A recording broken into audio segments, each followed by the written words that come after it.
Welcome, welcome. I'm so glad you could join me here tonight. I promise I will keep my voice steady and soft and gentle so you can rest comfortably. Hmm.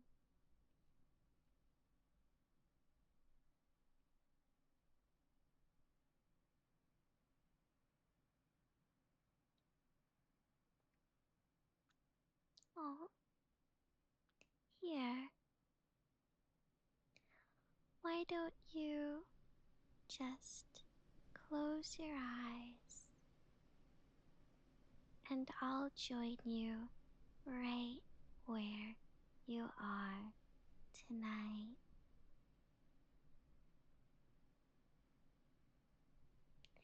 It is okay. Just relax into where you are and listen to my soft and gentle voice.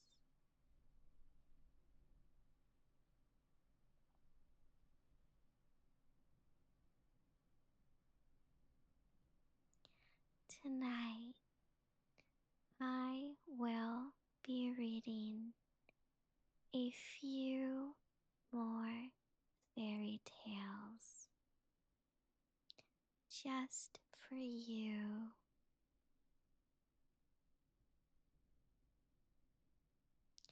These fairy tales are a little sweet and a little spooky and very magical. So I really hope you will enjoy them. It's nice having you here by my side.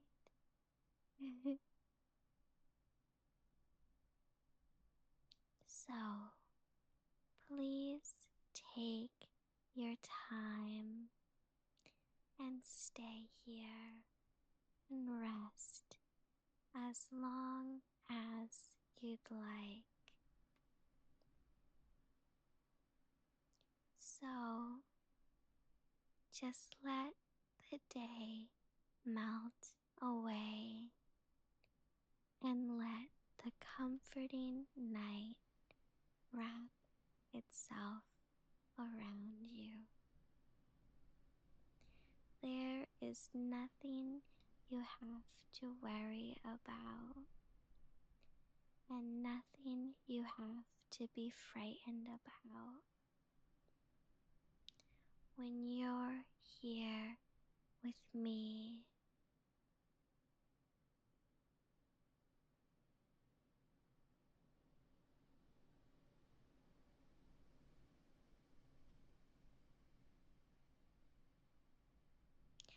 I promise I will keep you safe.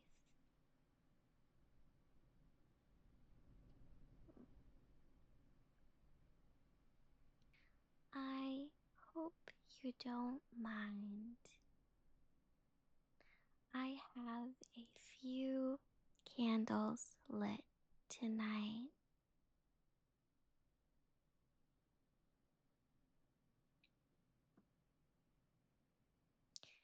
They glow a warm red.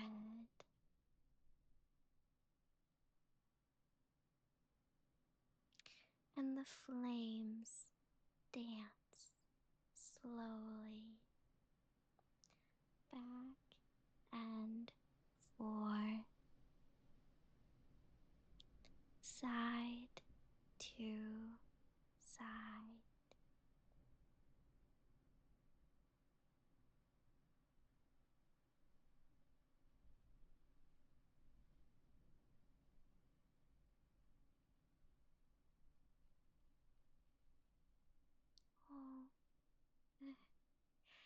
It's alright. Don't be afraid.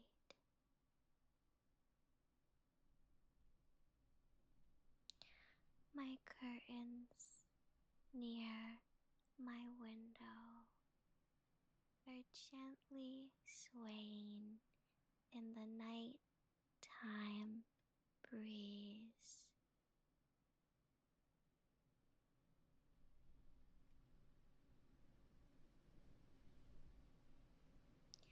Like a soft hum or gentle, slow breath. A reminder that it's okay to rest. Gentle breeze after gentle breeze.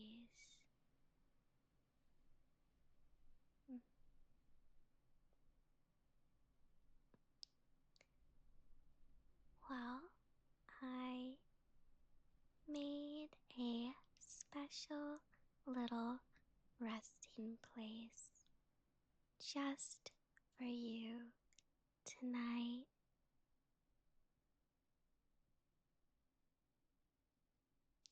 Here at my crypt,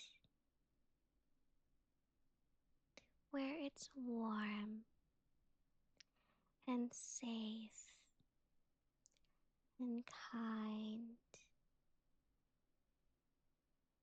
and where it's always night time.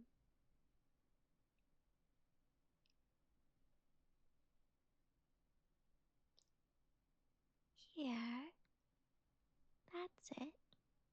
Just a bitty bit closer. You can rest right by my side tonight.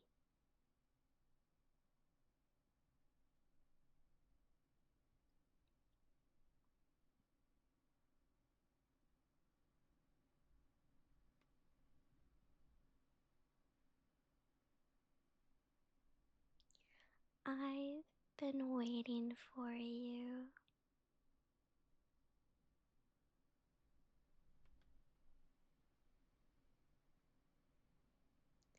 Rest in peace and close your eyes and let the day drift away little by little. And know that when you are here, you are safe and warm and cared for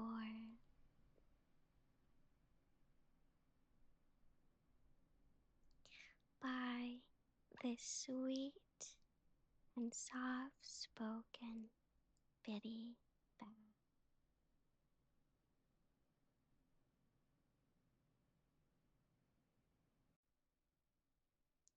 So that's it. Close your eyes. Rest here with me tonight as I read you some sweet and spooky fairy tales.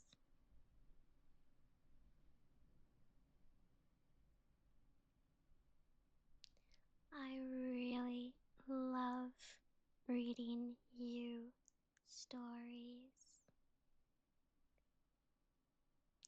especially the dark and magical ones.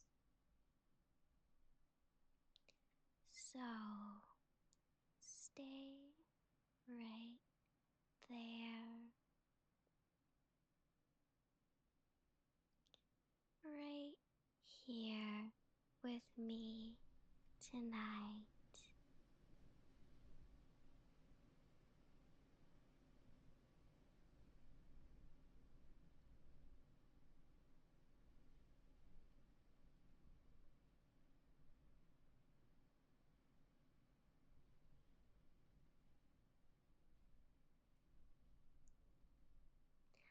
I am your sweet and kind nighttime vampire guide.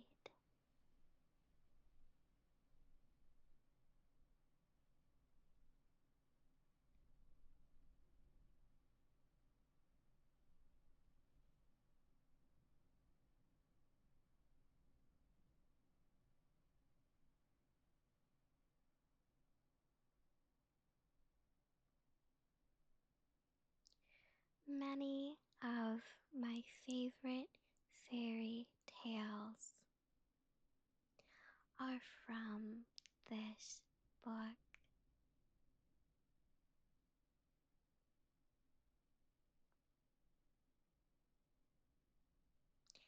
And I hope you will enjoy them.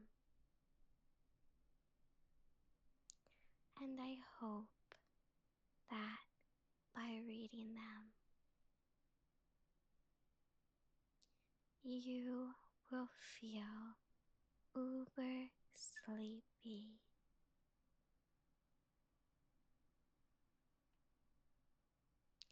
and that you can drift to sleep.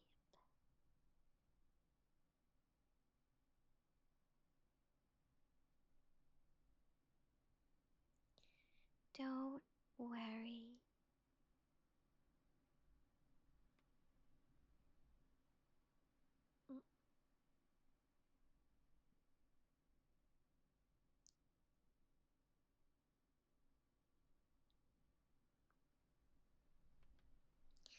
It is okay.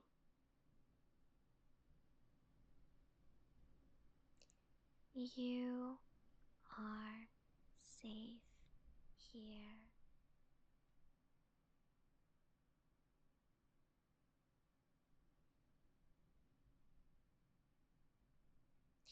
So let's drift away into the magical realm of Grimm's fairy tales.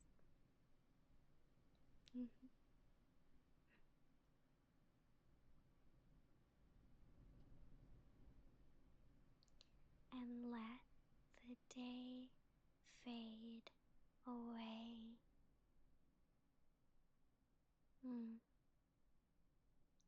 Well, let me get my book here.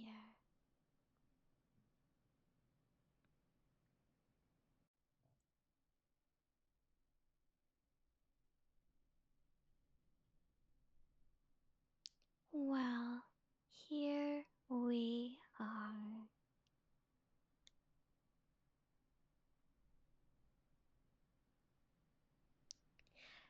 The first fairy tale tonight will be the tale of Little Red Riding Cap, also known as Little Red Riding Hood. This is one of my favorites, and I promise to read softly and slowly so you can rest peacefully. So let's begin. The fairy tale of Little Red Cap, also known as Little Red Riding Hood. Once upon a time, there was a dear little girl who was loved by everyone who looked at her, but most of all by her grandmother, and there was nothing that she would have not given to the child. Once she gave her a little cap of red velvet, which suited her so well that she would never wear anything else. So she was always called Little Red Cap.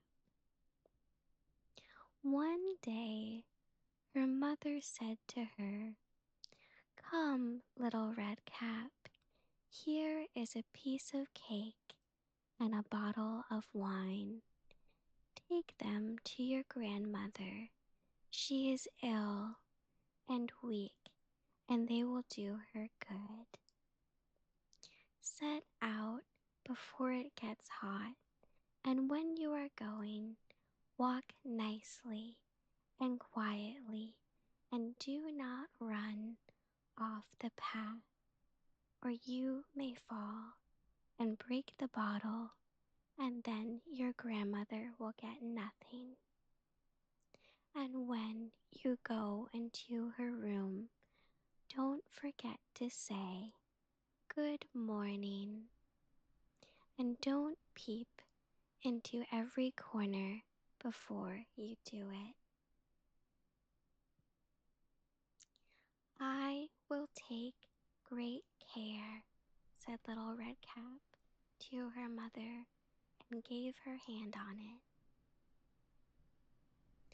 The grandmother lived out in the wood, half a league from the village, and just as Little Red Cap entered the wood, a wolf met her.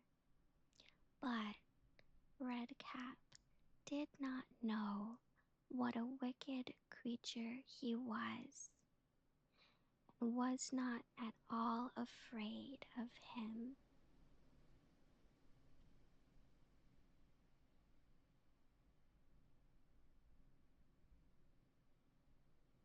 "Good day, Little Red Cap," said he.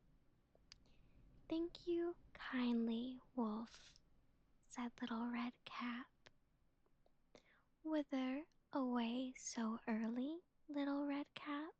said the wolf. "To my grandmother's," said Little Red Cap. "What have you got in your apron?" said the wolf. "Cake and wine. Yesterday was baking day, so poor sick grandmother is to have something good to make her stronger," said Little Red Cap. "Where does your grandmother live, Little Red Cap?" said the wolf.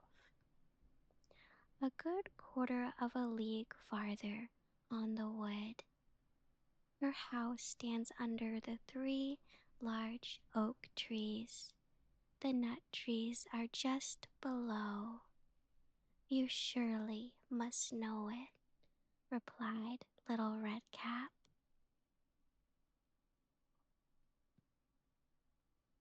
The wolf thought to himself, "What a tender young creature! What a nice plump mouthful! She will be better to eat than the old woman. I must act craftily so as to catch both."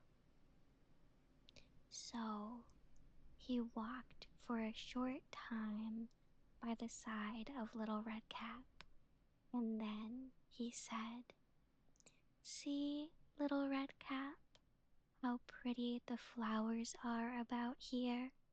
Why do you not look around? I believe too that you do not hear how sweetly the little birds are singing.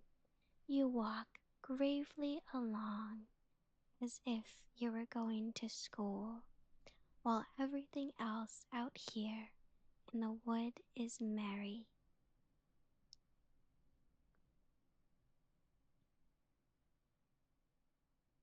Little Redcap raised her eyes, and when she saw the sunbeams dancing here and there through the trees, the pretty flowers growing everywhere, she thought, suppose I take grandmother a fresh bouquet. That would please her too. It is so early in the day that I shall still get there in good time. And so she ran from the path into the wood to look for flowers. And whenever she had picked one, she fancied that she saw a still prettier one farther on and ran after it, and so got deeper and deeper into the wood.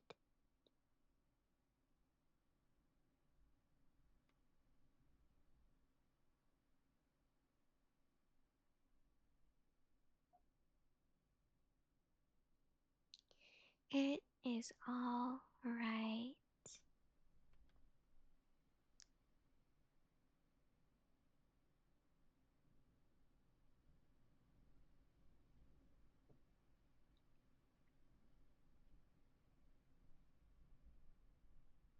Hmm.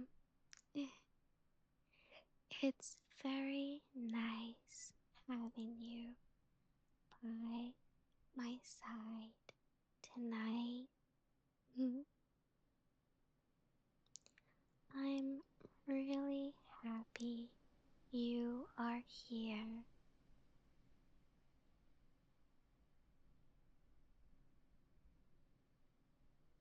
And I promise you are safe and you can rest and relax here. So,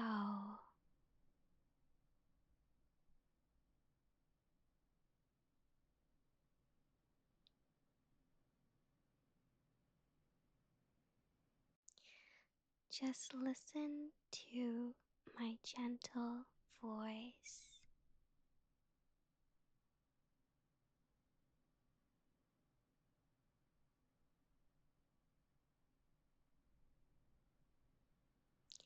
And let the words wrap around you like a comforting, magical blanket.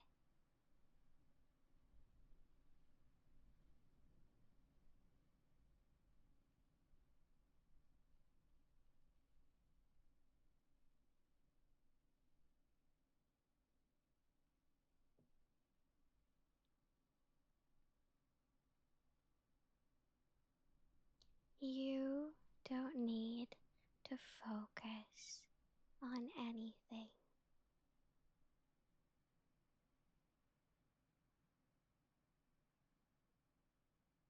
Just rest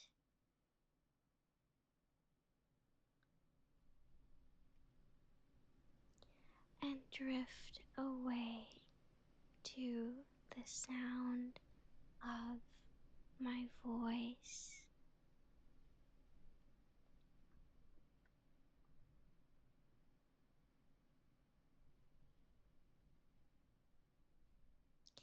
It is okay.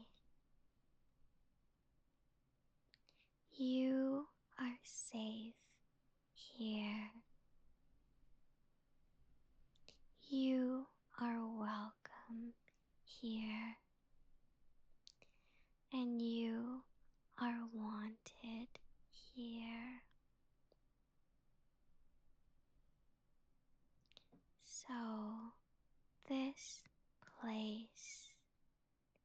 is a safe place for you to rest. Just let your eyes grow heavy.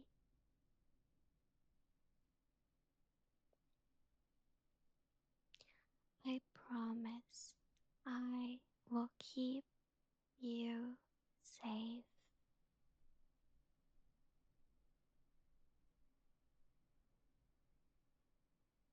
I will watch over you tonight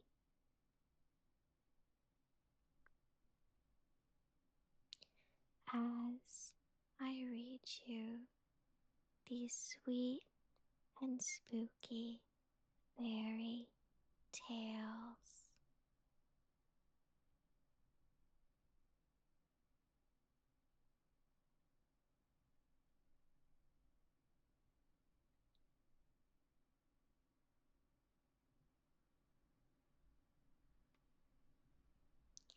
It is all right. Nothing is expected of you. Just rest, relax, and unwind to the sound of my voice.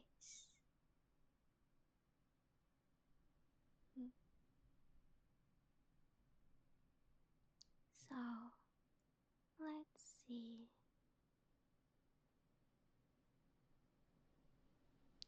Let me find my place.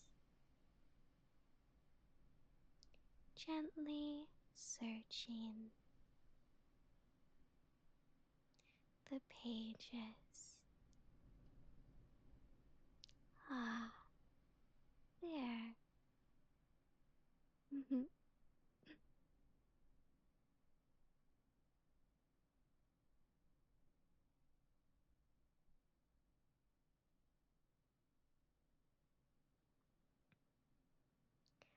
Meanwhile, the wolf ran straight to the grandmother's house and knocked at the door.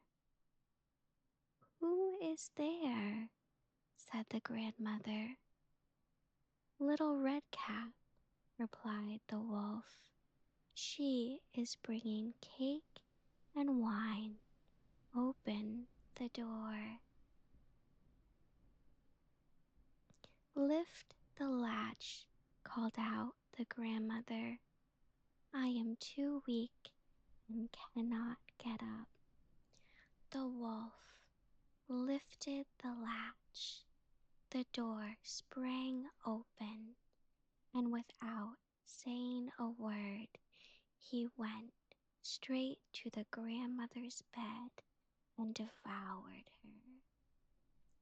Then he put on her clothes, dressed himself in her cap, laid himself in bed, and drew the curtains.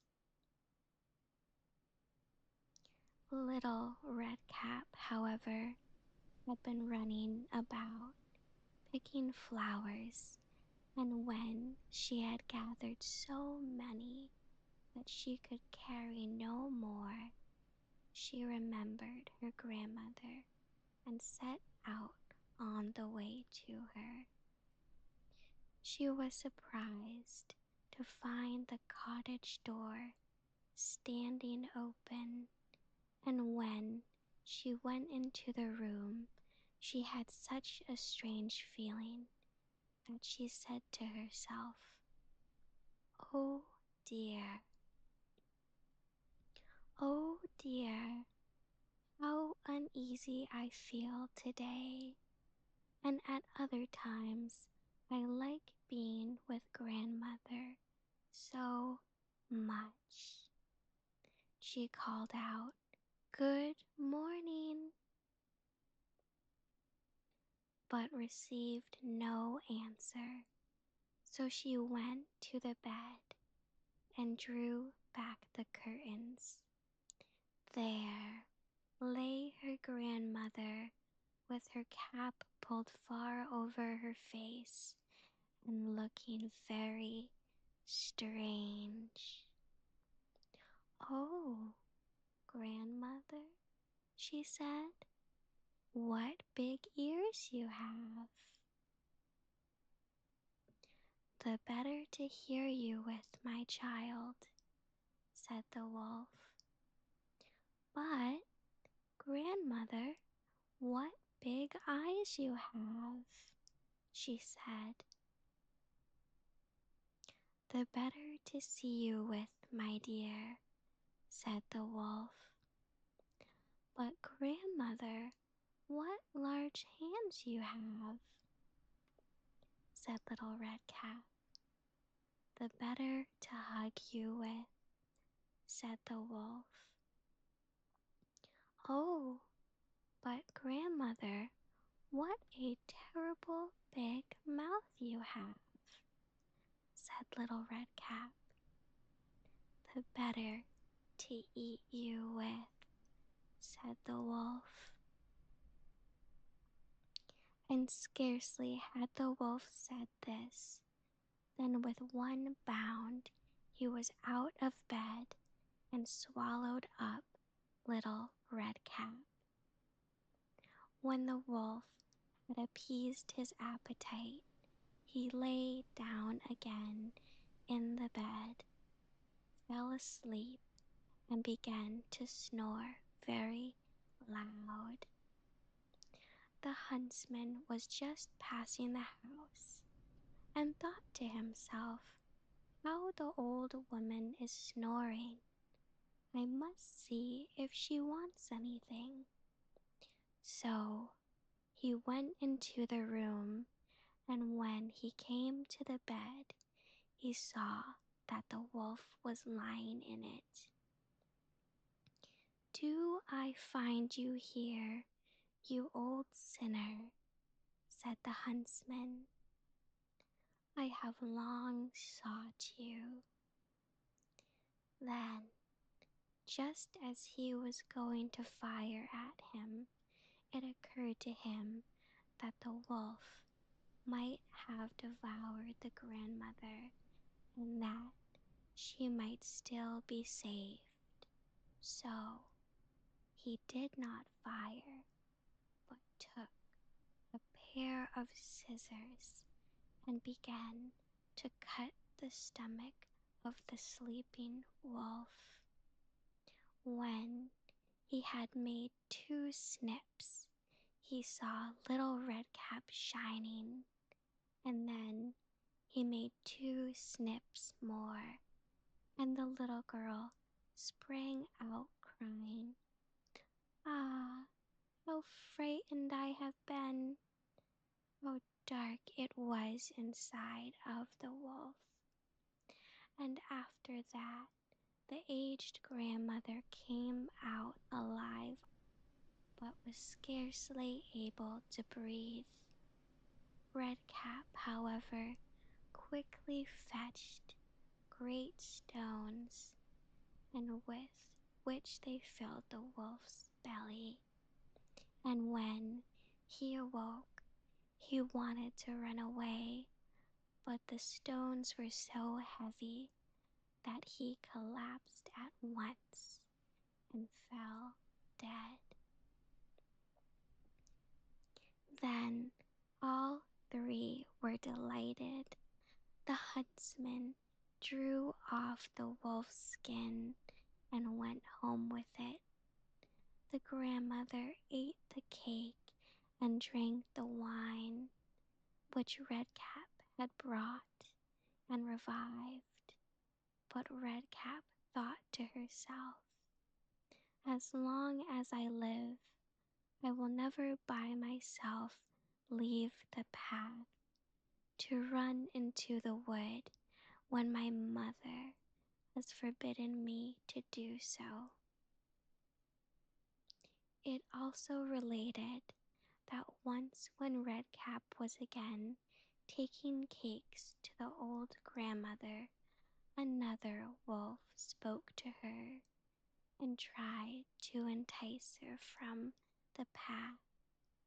Redcap, however, was on her guard and went straight forward on her way, and told her grandmother that she had met the wolf, and that he had said good morning to her, but with such a wicked look in his eyes, that if they had not been on the public road, she was certain he would have eaten her up. "Well," said the grandmother, "we will shut the door, that he may not come in." Soon afterwards the wolf knocked and cried, "Open the door, grandmother. I am Little Redcap, and am bringing you some cakes."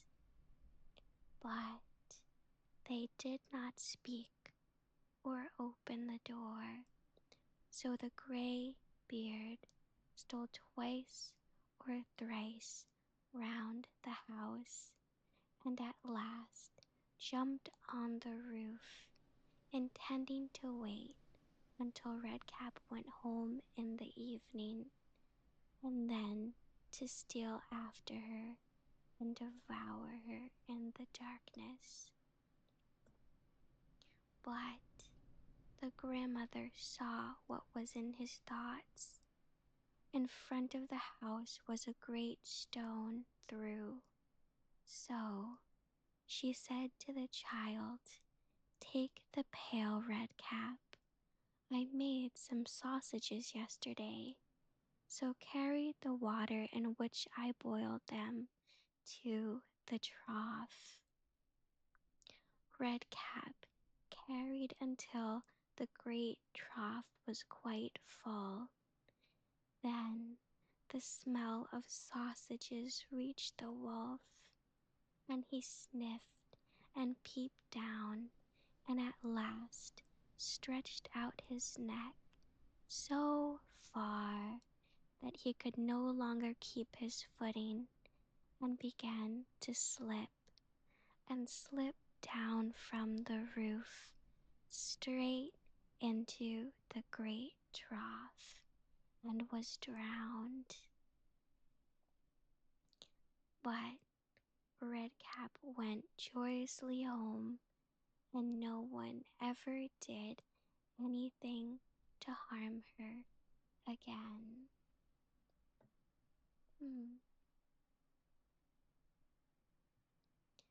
What a rather macabre but rather magical fairy tale.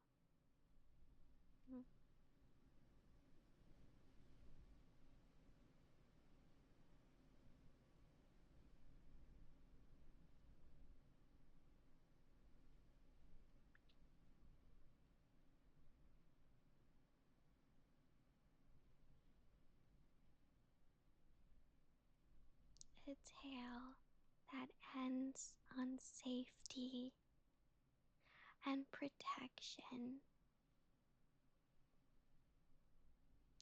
A reminder that you are safe here.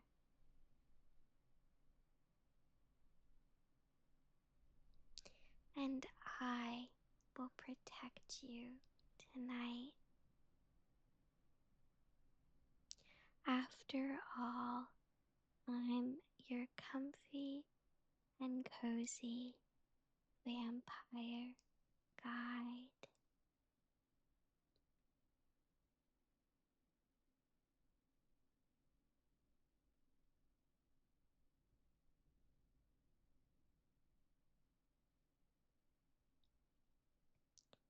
I hope that tale wasn't too spooky, but it is all right. You don't have to worry.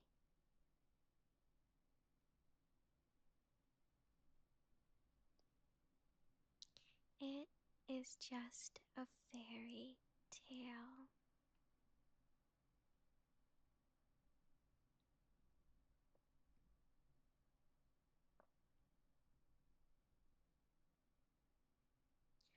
a fantasy story to help you sleep softly and peacefully. It is all right. You can rest your eyes. It is all right. There is no need to be frightened. What you see are my curtains, made of sheer, smooth linen, and they drift and sway in the gentle nighttime breeze.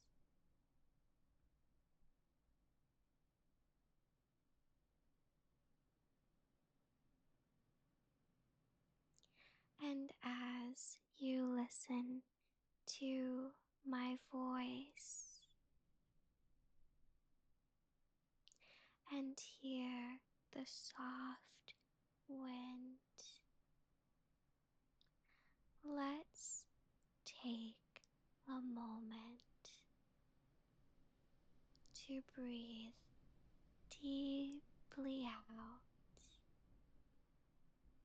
and deeply in. So let's take a nice deep breath together.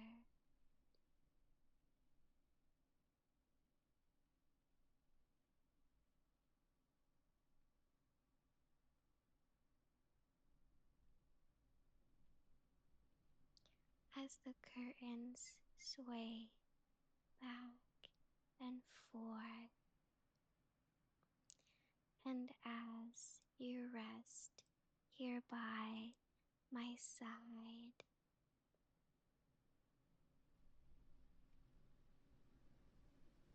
let's breathe slowly and softly tonight. Ready?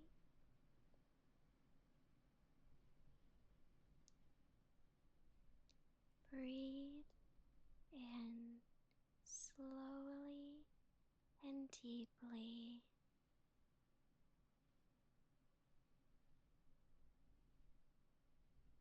and breathe out slowly. That is fantastic. You are doing so well. Breathing slowly and relaxing into where you are tonight.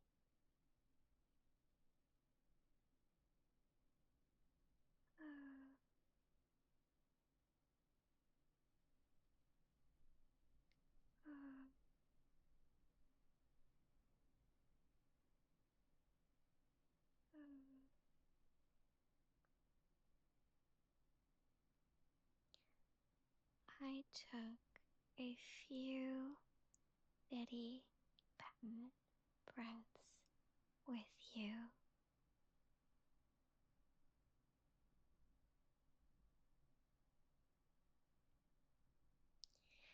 It is all right.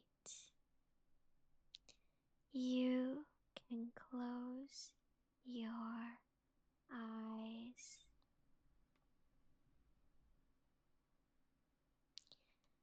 and listen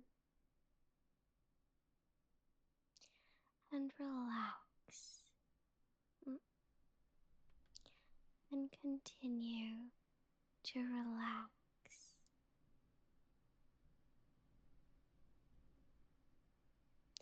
As I read you another fairy tale.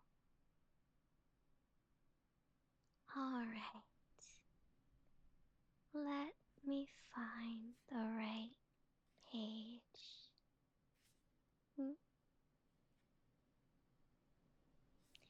There are a lot of fairy tales in this book.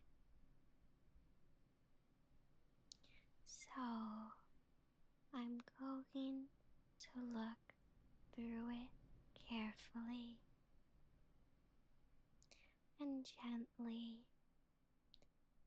and slowly turn the pages one by one to make sure I find the right fairy tale.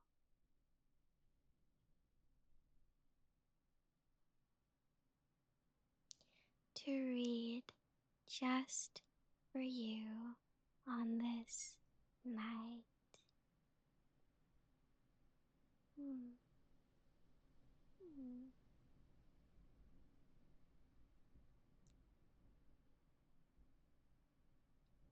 Hmm. Hmm. Hmm. Ah. Mhm. Ah.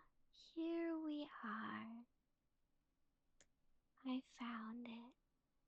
Hmm. This fairy tale is called The Wolf and the Seven Little Kids. Hmm.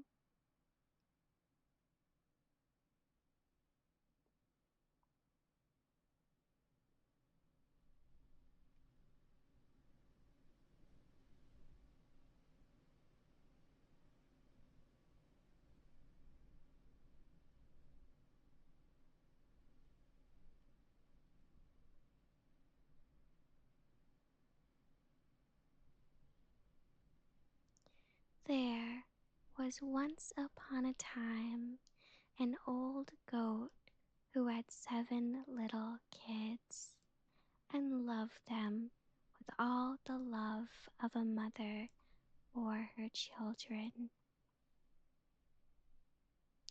One day she wanted to go into the forest and fetch some food. So she called all 7 to her and said, "Dear children, I have to go into the forest. Be on your guard against the wolf. If he comes in, he will devour you all, skin, hair, and everything. The wretch often disguises himself, but you will know him at once by his rough voice and furry feet." The kids said, "Dear mother, we will take good care of ourselves, that you may go away without any anxiety." Then the old one bleated and went on her way with an easy mind. It was not long before someone knocked at the house door and called, "Open the door, dear children. Your mother is here and has brought you something back with her for each of you." But the little kids knew that it was the wolf by the rough voice. "We will not open the door," cried they. "You are not our mother. She has a soft, pleasant voice, but your voice is rough. You are the wolf. Then the wolf went away to a shopkeeper and brought himself a great lump of chalk, ate this, and made his voice soft with it. Then he came back, knocked at the door of the house, and called, "Open the door, dear children. Your mother is here and has brought something back with her for each of you." But the wolf had laid his furry paws against the window, and the children saw them and cried, "We will not open the door. Our mother has not furry feet like you. You are the wolf." Then the wolf ran to a baker and said, "I have hurt my feet. Rub some dough over them for me." And when the baker had rubbed his feet over, he ran to the miller and said, "Strew some white meal over my feet for me." The miller thought to himself, "The wolf wants to deceive someone," and refused. But the wolf said, "If you will not do it, I will devour you."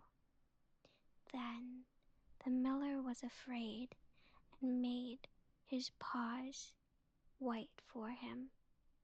Truly, this is the way of mankind. So now the wretch went for the third time to the house door, knocked at it, and said, "Open the door for me, children. Your dear little mother has come home and has brought every one of you something back from the forest with her." The little kids cried, "First, show us your paws, that we may know if you are our dear little mother." Then he put his paws through the window, and when the kids saw that they were white, they believed that all he said was true and opened the door.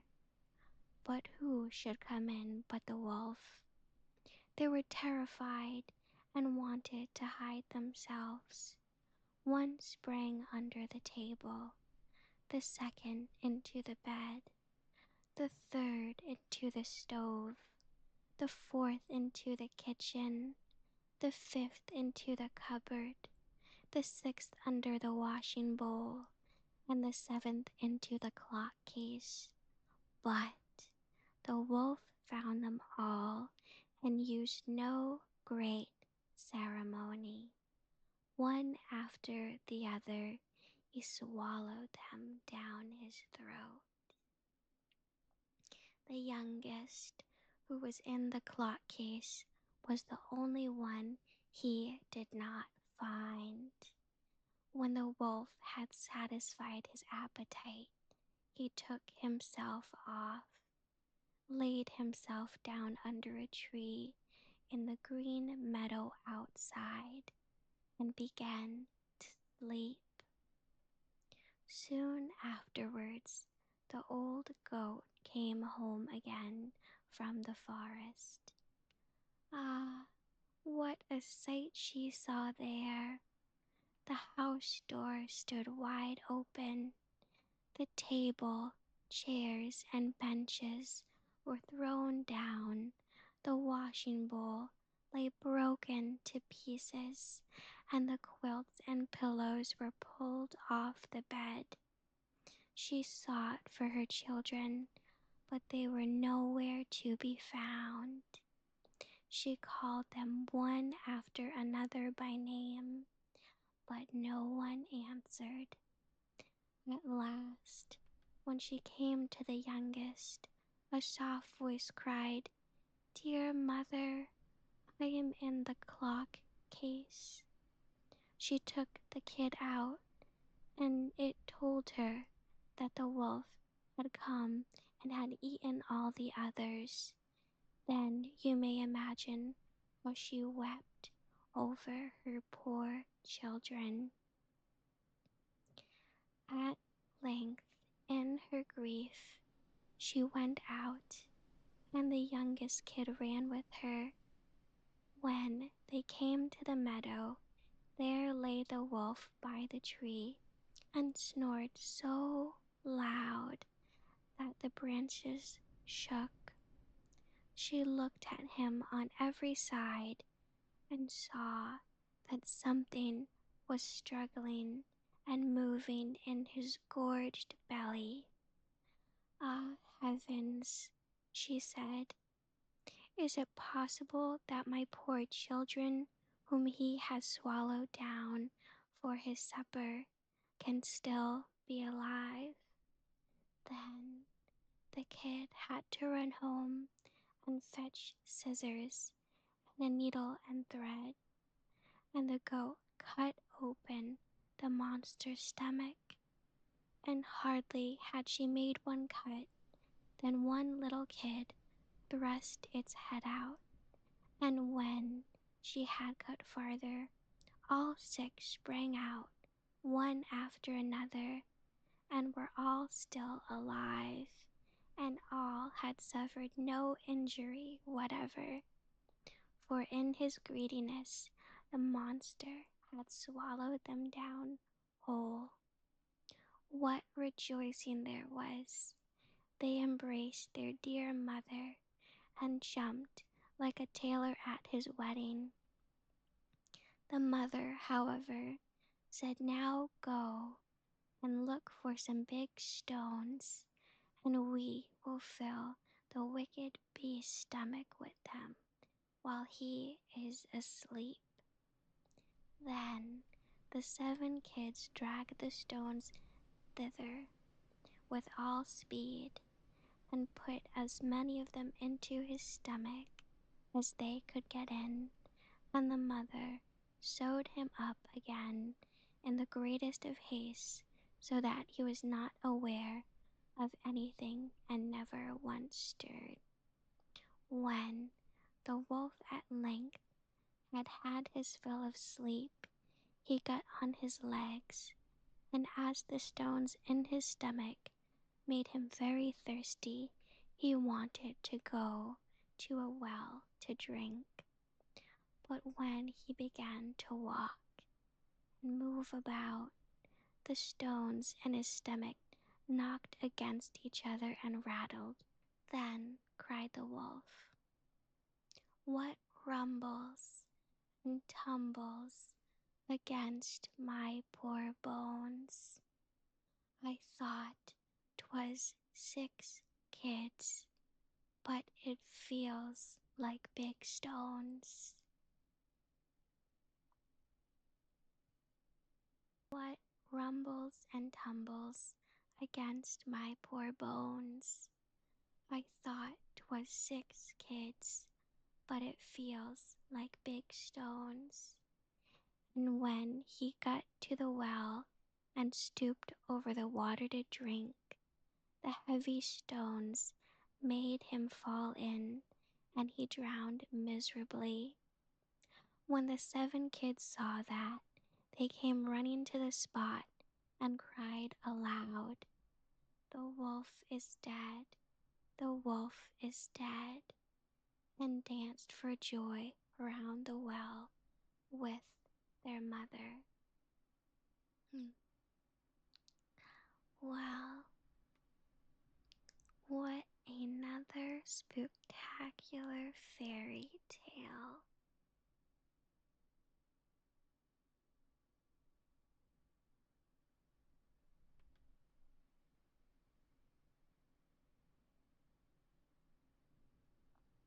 Well, what another spectacular fairy tale.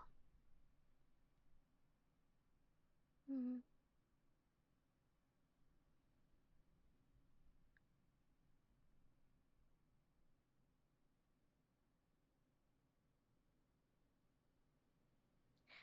Don't worry.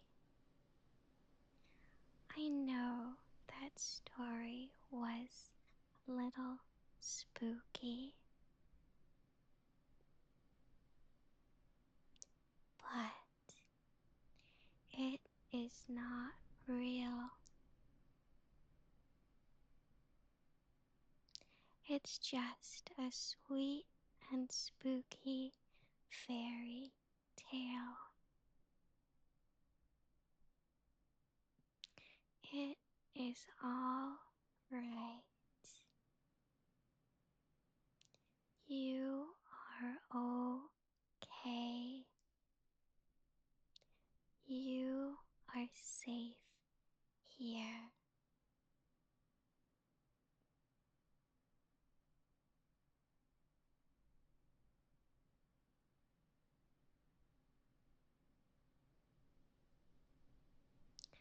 So rest in my crypt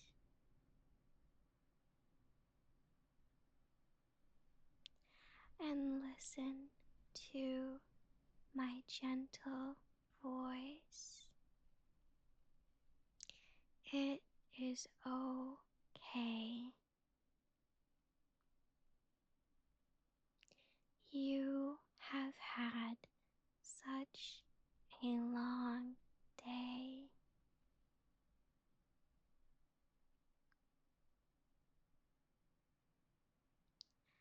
And your sleep is important. It is okay. You have had such a long day. So be gentle with yourself. Take your time and rest. Relax and unwind into the calm night.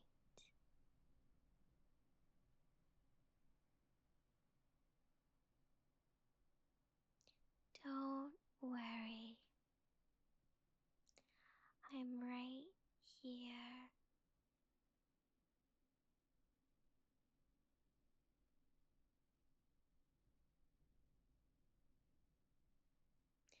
Breathing gently and softly, just for you to hear.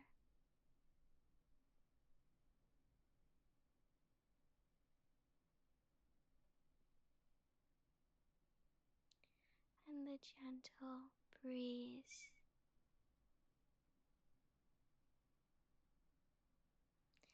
and the candle light.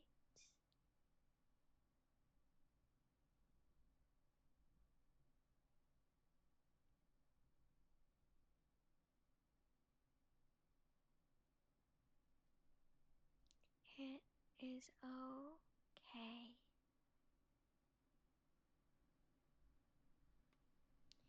You can rest here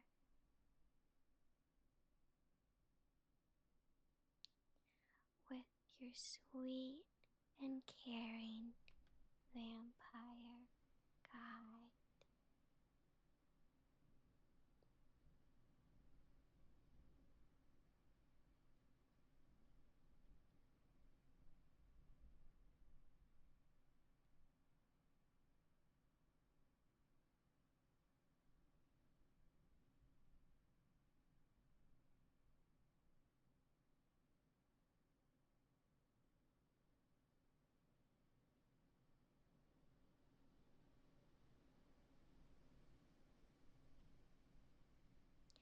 I'm really happy you're here.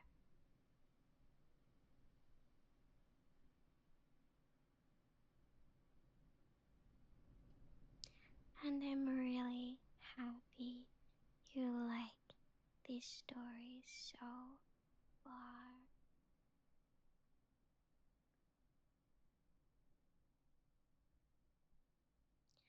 I'm really you're here,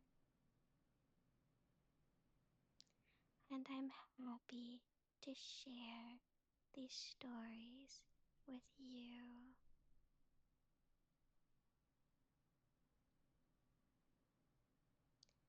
I hope they help you feel uber sleepy.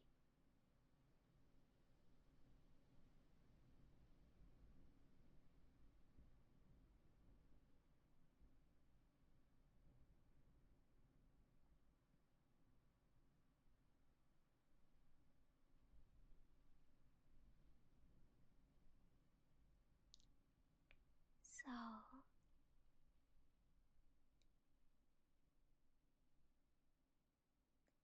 let me find one more tale.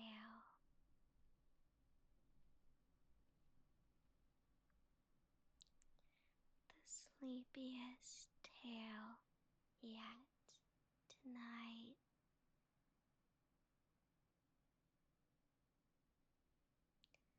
Let's see. Hmm.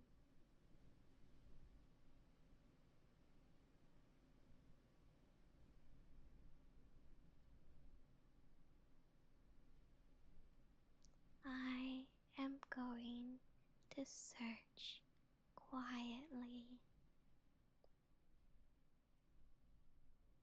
and softly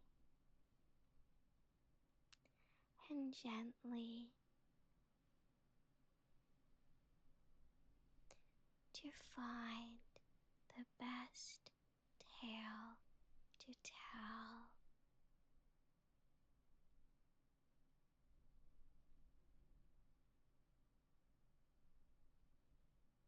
You are doing fantastic.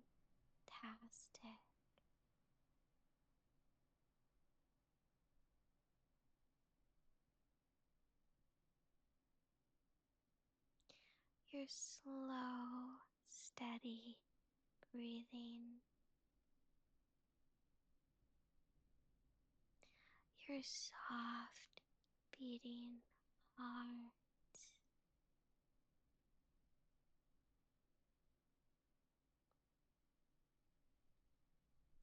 a truly sweet symphony.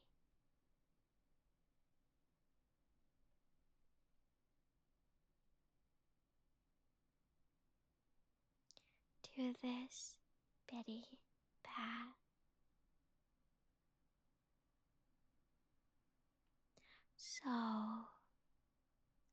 just stay right there and close your eyes.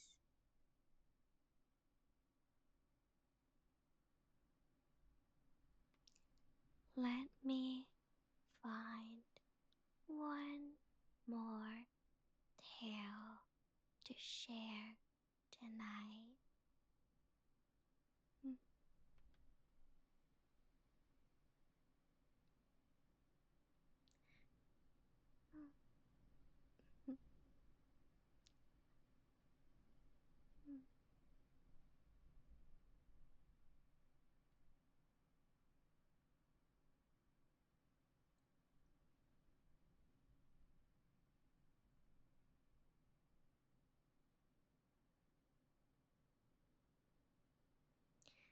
This last tale I'll read for you tonight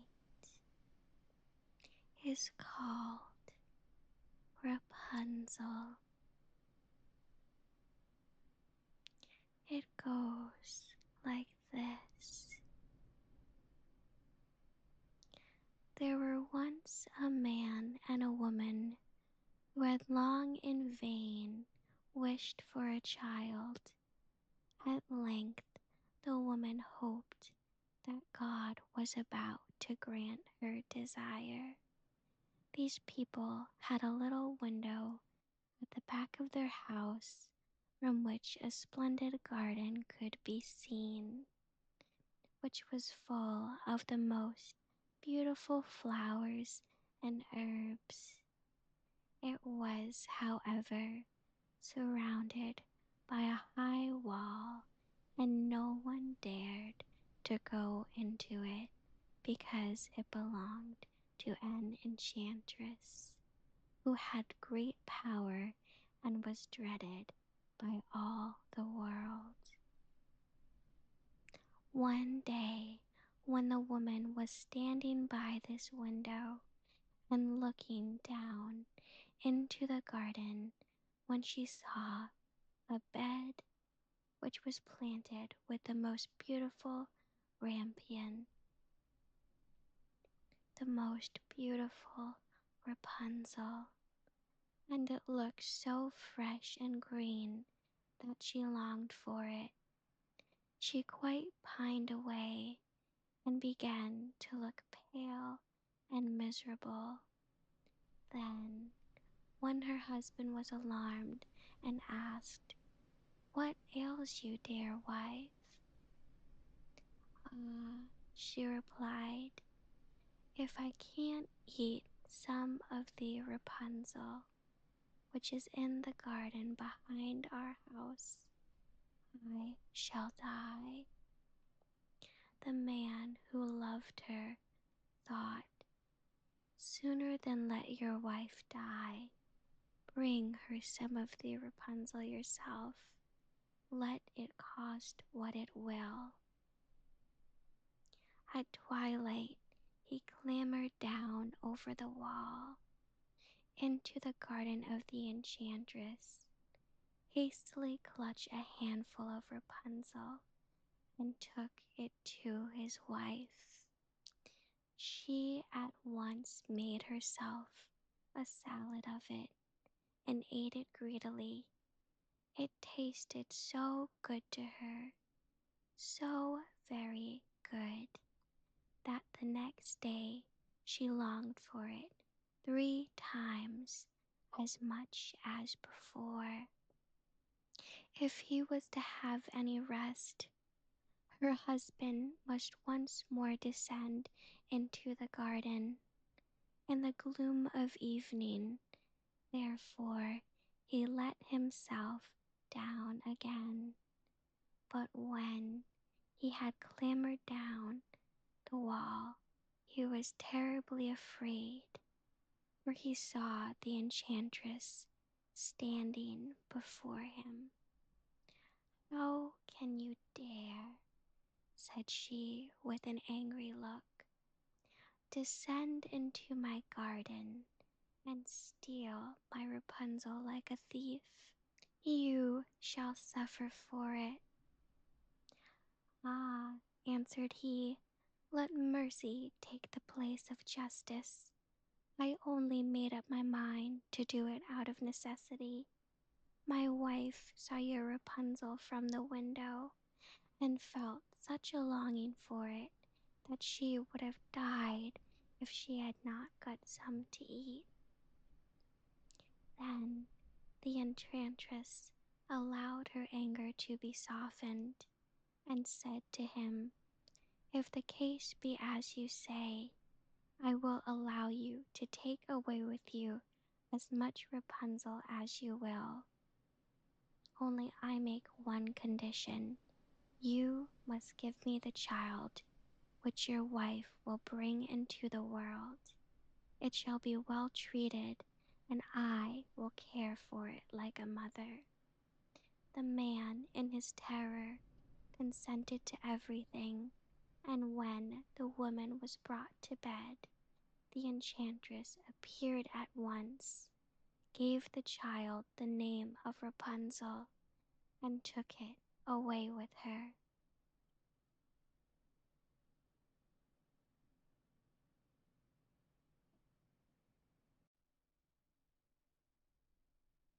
Rapunzel grew into the most beautiful child under the sun.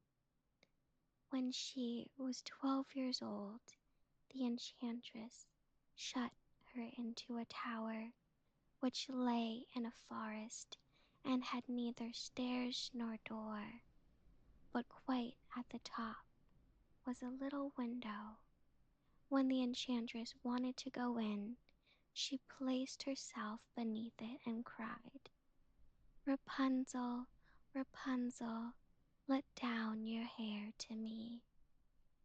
Rapunzel had magnificent long hair, fine as spun gold, and when she heard the voice of the enchantress, she unfastened her braided tresses, wound them round one of the hooks of the window above, and then the hair fell 20 ells down, and the enchantress climbed up by it. After a year or two, it came to pass that the king's son rode through the forest and passed by the tower. Then he heard a song which was so charming that he stood still and listened. This was Rapunzel, who in her solitude passed her time in letting her sweet voice resound. The king's son wanted to climb up to her and looked for the door of the tower, but none was to be found. He rode home, but the singing had so deeply touched his heart that every day he went out into the forest and listened to it. Once, when he was thus standing behind a tree, he saw an enchantress came there and heard how she cried, "Rapunzel, Rapunzel, let down your hair to me." Then Rapunzel let down the braids of her hair, and the enchantress climbed up to her. "If that is the ladder by which one mounts, I too will try my fortune," said he. And the next day, when it began to grow dark, he went to the tower and cried, "Rapunzel, Rapunzel, let down your hair to me." Immediately the hair fell down, and the king's son climbed up. At first Rapunzel was terribly frightened when a man, such as her eyes had never yet beheld, came to her. But the king's son began to talk to her quite like a friend, and told her that his heart had been so stirred that it had left him no rest, and he had been forced to see her. Then Rapunzel lost her fear, and when he asked her if she would take him for her husband, and she saw that he was young and handsome, she thought, "He will love me more than old Dame Gothel does," and said yes, and laid her hand in his. She said, "I will willingly go away with you, but I do not know how to get down. Bring with you a skein of silk every time that you come, and I will weave a ladder with it, and when that is ready, I will descend, and you will take me on your horse." They agreed that until the time he should come to her every evening, for the old woman came by day. The enchantress remarked nothing of this, until once Rapunzel said to her, "Tell me, Dame Gothel, how it happens that you are so much heavier for me to draw up than the young king's son. He is with me in a moment." "Ah, you wicked child," cried the enchantress, "what do I hear you say? I thought I had separated you from all the world, and yet you have deceived me." In her anger, she clutched Rapunzel's beautiful tresses, wrapped them twice round her left hand, seized a pair of scissors with the right, and snip, snap, they were cut off. and the lovely braids lay on the ground. And she was also so pitiless that she took poor Rapunzel into a desert where she had to live in great grief and misery. On the same day that she cast out Rapunzel, however, the enchantress fastened the braids of hair which she had cut off to the hook of the window, and when the king's son came and cried, "Rapunzel, Rapunzel, let down your hair to me," she let the hair down. The king's son ascended, but instead of finding his dearest Rapunzel, he found the enchantress, who gazed at him with a wicked and venomous look. "Aha!" she cried mockingly, "you would fetch your dearest, but the beautiful bird sits no longer singing in the nest. The cat has got it and will scratch out your eyes as well. Rapunzel is lost to you. You will never see her again." The king's son was beside himself with pain, and in his despair he leapt down from the tower. He escaped with his life, but the thorns into which he fell pierced his eyes. Then he wandered quite blind about the forest, ate nothing but roots and berries, and did not but lament and weep over the loss of his dearest wife.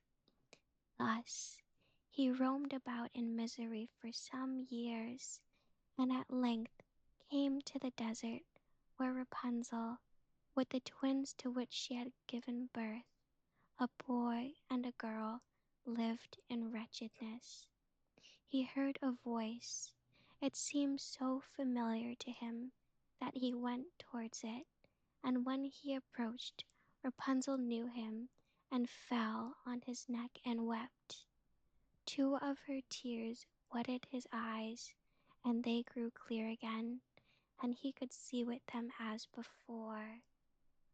He led her to his kingdom, where he was joyfully received, and they lived for a long time afterwards, happy and contented.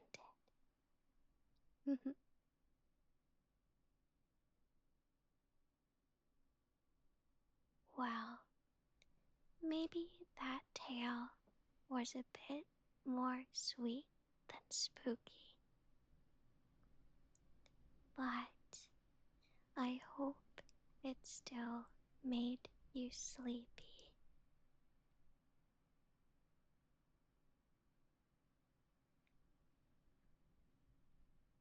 Mm. Mm. Mm.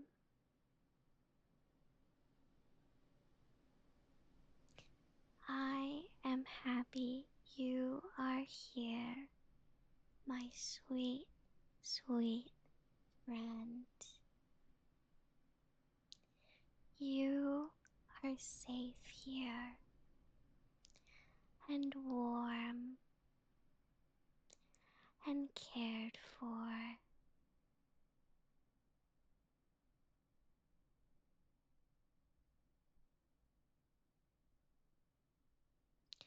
And I will wait patiently right here to read you more sweet but spooky tales again. So please rest. Please relax and unwind into the night.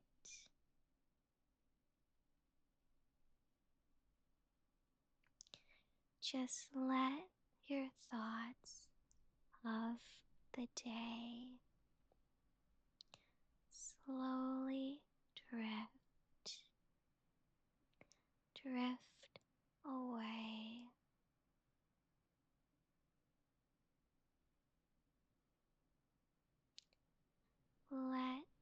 your worries of the day.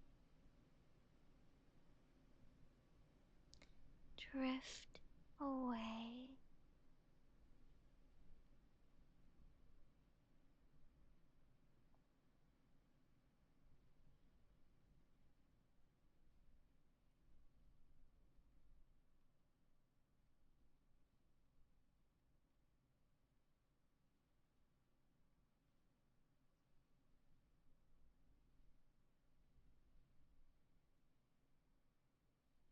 Just relax and close your eyes. Sink slowly and softly into where you are tonight.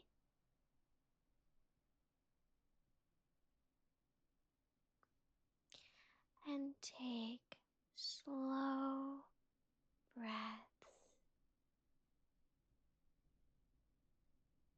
steady breaths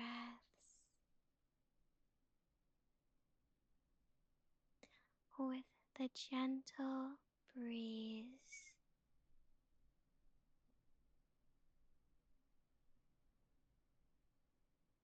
Breathing slowly.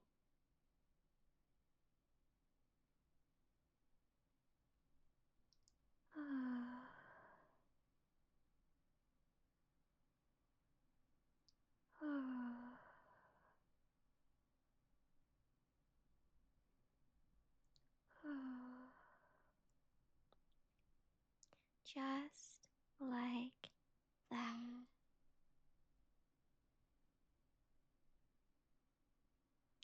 You are doing fantastic.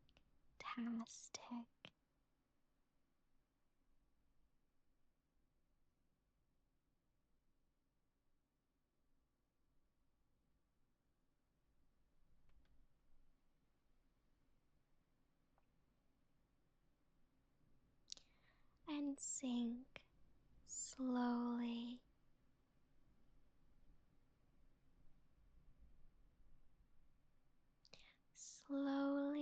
into the night.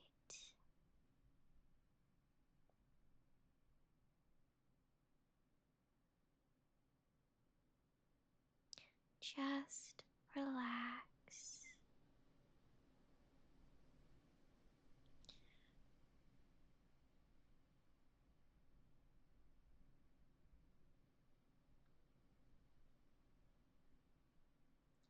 Relax where you rest your head.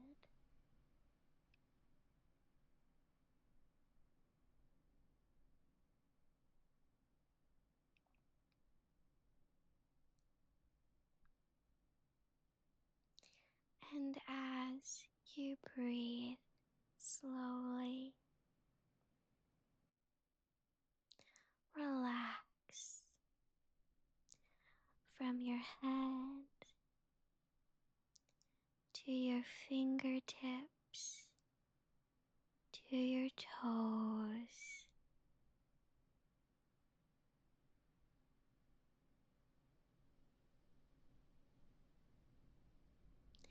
and drift peacefully into the gentle night.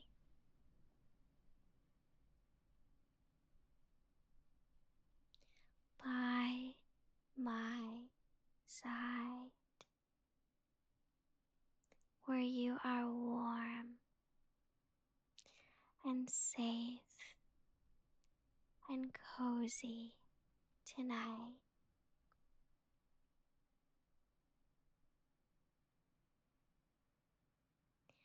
Don't worry. While you sleep, I will keep watch.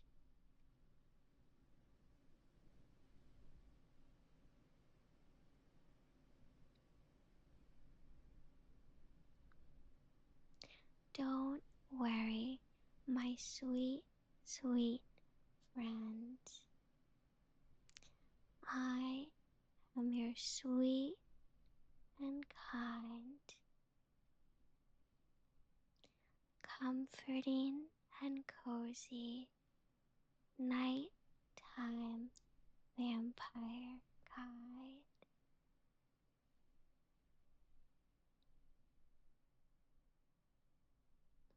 So rest sweetly,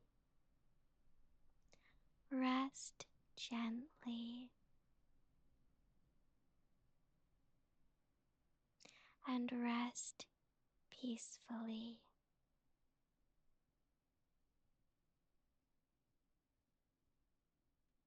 Take your time and take things one night at a time.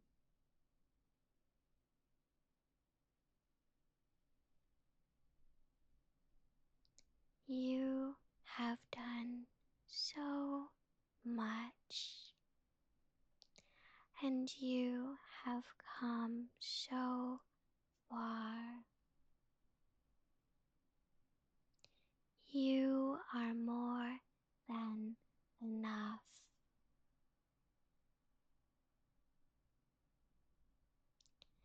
And you can rest now.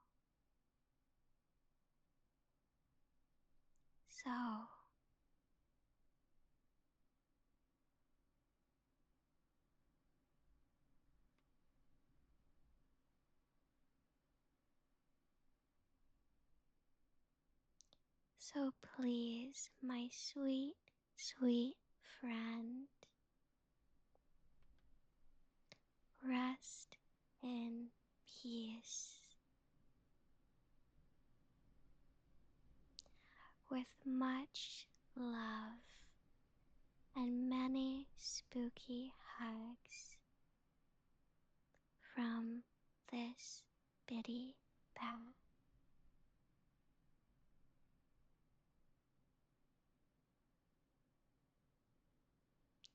Please have a lovely night and stay here and listen to my soft and soothing and gentle voice for as long as you'd like.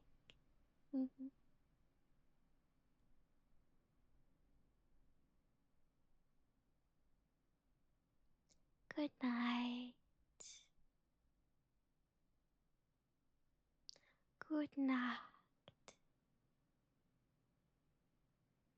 Good night. Good night, meine süße Freunde.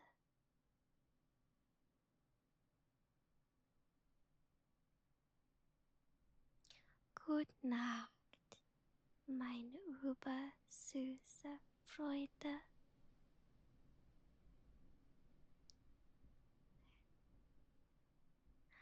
Good night, meine übersüß Freunde.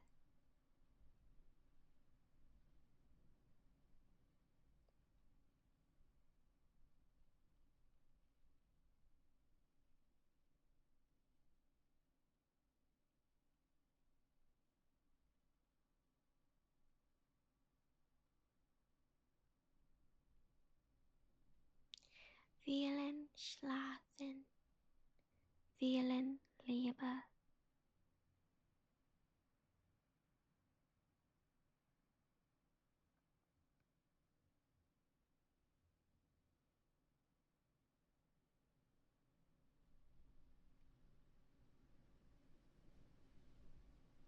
Vielen Ruhe, vielen Liebe.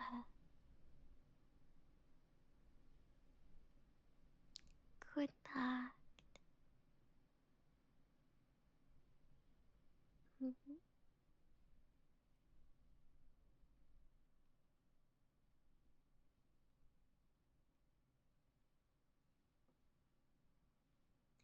I'll be waiting for you very, patiently and hope to see you again over soon.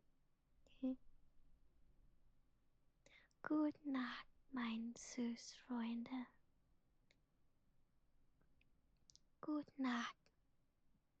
Good Nacht, meine Süßfreunde.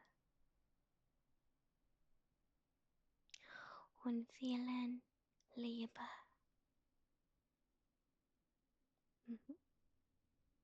Good night. Good night. Rest well.